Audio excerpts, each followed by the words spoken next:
दोस्तों जेकेएसएसबी की तरफ से एक और अपडेट आ चुकी है और आप सबके लिए ये इम्पॉर्टेंट है। इस अपडेट के साथ में एक और अपडेट है, कुछ रिक्रूटमेंट निकली हुई है, कुछ जॉब्स निकली हुई हैं, तो उन जॉब्स के लिए भी एक अपडेट आ चुकी है और आप सबके लिए इम्पॉर्टेंट है। इसलिए मैं आपसे रिक्वेस्ट करना चाहूँगा कि आप इस वीडियो को एंड तक देखें। लेकिन वीडियो में अपनी डिस्कशन को आगे बढ़ाने से पहले मैं आपसे रिक्वेस्ट करना चाहूँगा कि आप इस वीडियो को लाइक करें और टेलीग्राम चैनल को ज्वाइन करें। व्हाट्सएप चैनल और टेलीग्राम चैनल का लिंक आपको वीडियो के डिस्क्रिप्शन में मिल जाएगा। आप यहाँ पे हमारे इस चैनल को ज्वाइन कर सकते हैं।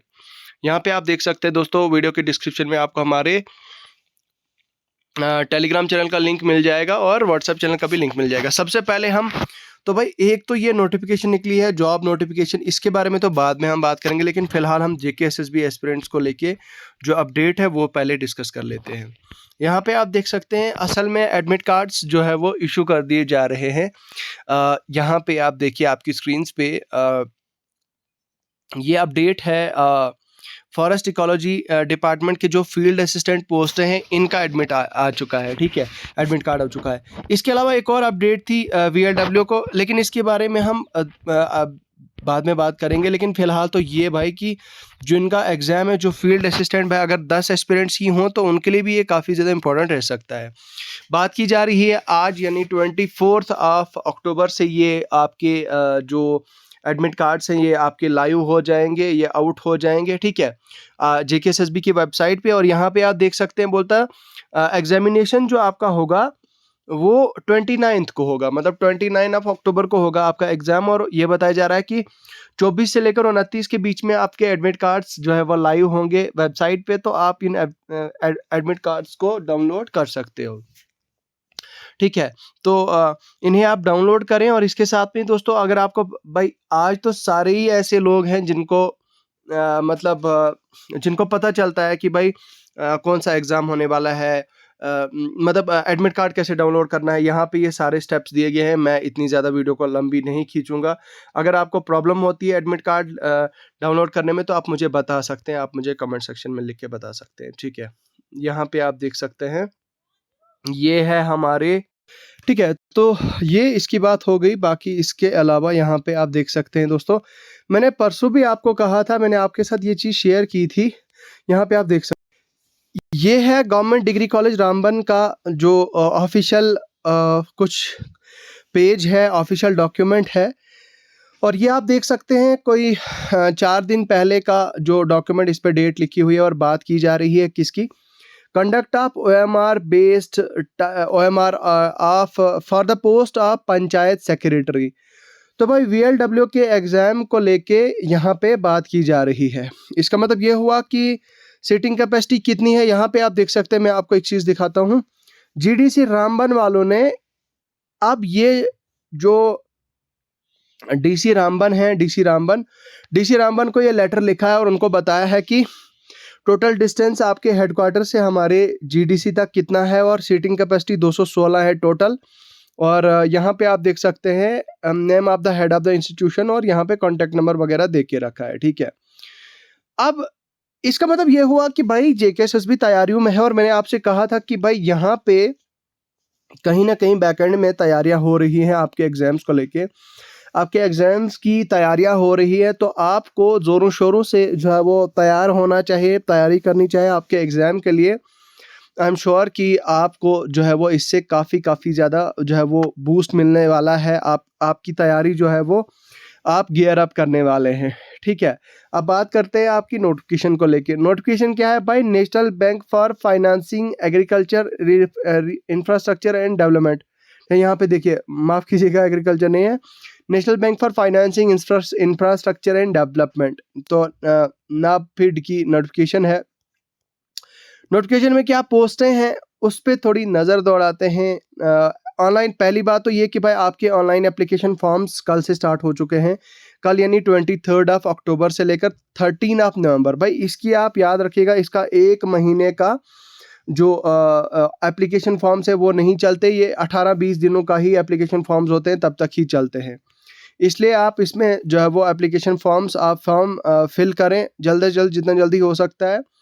यहाँ पे आप देख सकते हैं और क्या क्या चीज़ें जो है वो इन्होंने बताई है। हाँ, अब इनको नंबर ऑफ वैकेंसीज किस में है, किस में है, देखिए सबसे पहले तो भाई लेंडिंग ऑपरेशंस में है, ह्यूमन रिसोर्स है, इन्वेस्टमेंट ट्रेजरी है, आईटी एंड ऑपरेशंस में है, जनरल एडमिनिस्ट्रेशन है, रिस्क है, legal, internal audit and compliance, company secretariat, account, यहाँ पे आप ये सारी चीज़ें यहाँ पे देख सकते हैं, इकोनॉमिस्ट। और ये सारी टोटल वैकेंसीज हैं यहाँ पे आप देख सकते हैं, 15 है, 2 है, 10 इस तरह से जनरल एडमिनिस्ट्रेशन।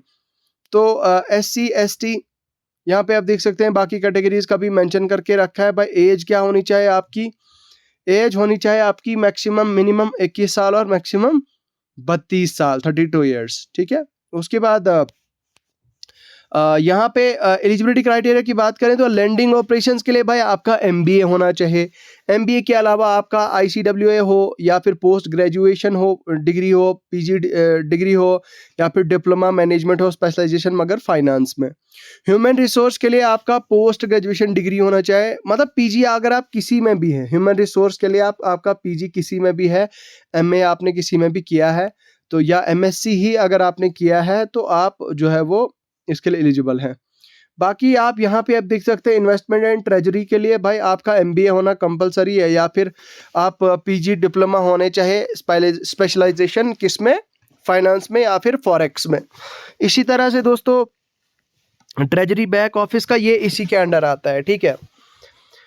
उसके बाद है इंफॉर्मेशन टेक्नोलॉजी एंड ऑपरेशंस, इसमें आपका MCA होना चाहिए या फिर MTech होना चाहिए या फिर ME होना चाहिए, मास्टर्स इन इंजीनियरिंग होना चाहिए, post graduate in computer science, artificial intelligence, machine learning, software, IT, cyber security वगैरह। जनरल एडमिनिस्ट्रेशन के लिए आपका PG होना चाहिए किसी भी, तो आप जो है वो एलिजिबल हैं। उसके अलावा रिस्क मैनेजमेंट में क्या होना चाहिए भाई, MBA आपका हो, फाइनेंस वगैरह ये यहाँ पे मेंशन करके रखिए। लीगल में होना चाहिए आपका, आपकी लॉ की डिग्री होनी चाहिए, आपका लॉ होना चाहिए। बाकी ऑडिट के लिए भी आपकी MBA होनी चाहिए या बाकी इस तरह से। और आपका company members of institute of company secretaries of India, ठीक है। इसी तरह से अकाउंट्स है, अकाउंट्स में आपका MBA, फाइनेंस, चार्टर्ड अकाउंटेंट, ये इस तरह के होने चाहिए। स्ट्रेटेजिक डेवलपमेंट एंड पार्टनरशिप, ठीक है।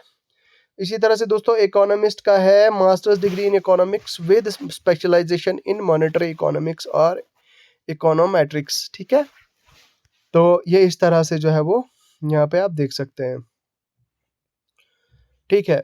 तो ये सारी डिटेल्स है, ये आप फिल कर सकते हैं। बाकी एग्ज़ाम जो होगा आपका, एग्ज़ाम आपके सेक्शन 2 सेक्शंस में होंगे। हाँ, एक पेपर आपका, एक सेक्शन होगा आपका आधे घंटे का, दूसरा आपका आधे घंटे का होगा। और आधे घंटे में आपके 40 क्वेश्चन होंगे, 40 मार्क्स के, रीजनिंग और मैथ्स के, इंग्लिश के और DI के, ठीक है। और उसके बाद जो पेपर B होगा आपका, पेपर B में आपका प्रोफेशनल नॉलेज होना बहुत ज़्यादा ज़रूरी है, ठीक है। Process for arriving at scores, ठीक है।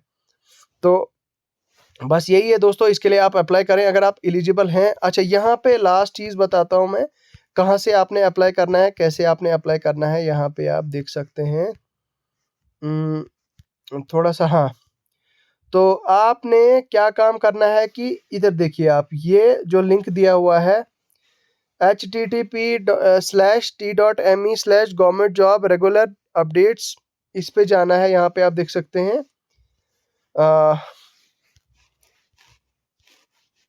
नहीं माफ़ कीजिएगा, यहाँ पे आप देख सकते हैं, ये है ऑफिशियल वेबसाइट इनकी, यहाँ से आपने अप्लाई ऑनलाइन करना है, nabfid.org.careers, इस पे जाके आपने अप्लाई करना है और अप्लाई करके आप फॉर्म फिल कर लें। तो भाई ये ज़रूरी नहीं है कि आप सिर्फ JKSSB के पीछे ही पढ़ें, JKSSB के एग्ज़ाम के पीछे पढ़ें अगर आप इसके लिए एलिजिबल है, या यही नहीं बल्कि जिस ऐसा कोई भी किसी भी तरह का कोई एग्ज़ाम आता है तो उसके लिए आप अप्लाई करें, ठीक है। चलिए आज के लिए और अभी के लिए फ़िलहाल इतना ही है। बाकी दोस्तों आप कमेंट सेक्शन में अपनी राय ज़रूर लिखें, अगर आपका कोई सजेशन है, कोई राय है एग्ज़ाम को लेके, या आप कुछ जानते हैं, आपके पास कोई अपडेट है तो हमारे साथ ज़रूर शेयर कीजिए। तो चलिए मुझे दीजिए अभी के लिए फ़िलहाल इजाज़त। मैं मिलूँगा आपसे बहुत जल्द नई वीडियो और नए टॉपिक के साथ। तब तक के लिए आप हमारे Telegram channel the exam counsellor को ज्वाइन करें। टेलीग्राम चैनल का लिंक आपको वीडियो के डिस्क्रिप्शन में मिल जाएगा, और आप हमारे चैनल को सब्सक्राइब करें, ठीक है। तो चलिए अभी के लिए फ़िलहाल इतना ही है, मुझे दीजिए इजाज़त। खुदा हाफ़िज़।